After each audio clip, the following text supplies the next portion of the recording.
ಕೂಡ ನಿಮಗೆ ಸಿಗ್ತದೆ 2 ನಿಮಿಷ. ದಯವಿಟ್ಟು ನೀವು ನಿಮ್ಮ ಬಗ್ಗೆ ಹಾಗೂ ನಿಮ್ಮ ಕೆಲಸದ ಬಗ್ಗೆ ಮಾತನಾಡಬಹುದು. ಪ್ರಯತ್ನ ಪಡಿ. ಕಲರ್ಸ್ ಕನ್ನಡತಿ ಕಾರ್ಯಕ್ರಮಕ್ಕೆ ಬಂದಿರುವಂತಹ ಎಲ್ಲರಿಗೂ ನನ್ನ ಹೃತ್ಪೂರ್ವಕ ಧನ್ಯವಾದಗಳನ್ನು ಹೇಳ್ತಾ ಇದ್ದೇನೆ.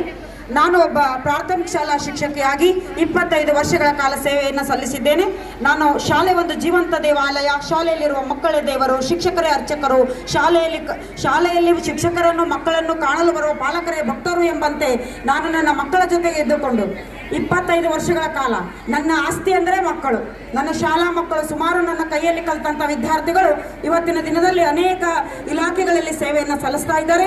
ಅವರು ಫೋನ್ ಮಾಡಿ ಇದ್ದಾಗ ನಮಗೆ ತುಂಬ ಖುಷಿ ಆಗ್ತದೆ. ಮೇಡಮ್ ಅವರು ನಮ್ಮನ್ನು ಗುರುತಿಸಿದಾಗ ಅವರು ನಮಗೆ ಇನ್ನೇನು ಬೇಕಾಗಿಲ್ಲ, ಜೀವನದಲ್ಲಿ ಒಬ್ಬ ಆದರ್ಶ ಶಿಕ್ಷಕಿಯಾಗಿ ಸಮಾಜದ ಸೇವೆಯನ್ನು ಮಾಡಬೇಕಾಗಿರುವಂಥದ್ದು ನಮ್ಮ ಆದ್ಯ ಕರ್ತವ್ಯ. ನಾವು ನಮ್ಮ ಮನೆ ಮಕ್ಕಳು ನಮಗೆ ಅನ್ನವನ್ನು ಕೊಡ್ತಾರೋ ಇಲ್ಲೋ ಗೊತ್ತಿಲ್ಲ, ಆದರೆ ನಮ್ಮ ಶಾಲೆ ಮಕ್ಕಳು ಖಂಡಿತವಾಗಲೂ ನಮಗೆ ಅನ್ನವನ್ನು ಕೊಡ್ತಾರೆ. ಅಂತಹ ಮಕ್ಕಳನ್ನು ಬೆಳೆಸುವ ನಿಟ್ಟಿನಲ್ಲಿ ನಾವು ಕೆಲಸವನ್ನು ಮಾಡ್ತೇವೆ. ನಿರಂತರವಾಗಿ ನನ್ನ ಸೇವೆ ಇದೆ. ನಾನು ಸಮಯಕ್ಕೆ ಬಹಳ ಬೆಲೆಯನ್ನು ಕೊಡ್ತೇನೆ.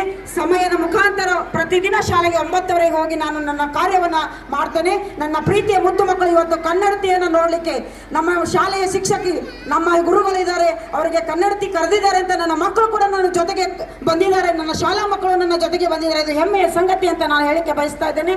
ಅದರ ಜೊತೆಗೆ ನನಗೆ ಅನೇಕ 50ಕ್ಕೂ ಹೆಚ್ಚು ಪ್ರಶಸ್ತಿಗಳು ಕೂಡ ನನಗೆ ಸಿಕ್ಕಿವೆ. ಸಾಧಕಿಯಾಗಿ ನಾನು ಸೇವೆಯನ್ನು ಸಲ್ಲಿಸ್ತಾ ಇದ್ದೇನೆ. ಒಂದು ಅಂತರಂಗದ ಭಾವದಲ್ಲಿ ಅನ್ನುವಂಥ ಪುಸ್ತಕವನ್ನು ಕೂಡ ಸಾಹಿತ್ಯ ಕ್ಷೇತ್ರದಲ್ಲಿ ಕೂಡ ನನ್ನ ಸಾಧನೆಯನ್ನು ಮಾಡಿದ್ದೇನೆ. ಅದರ ಜೊತೆಗೆ ಮೊನ್ನೆ ಸೆಪ್ಟೆಂಬರ್ 5ನೇ ತಾರೀಕು ನನಗೆ ರಾಜ್ಯ ಸರ್ಕಾರ ಪ್ರಶಸ್ತಿ ನೀಡಿ ಗೌರವಿಸಿದೆ.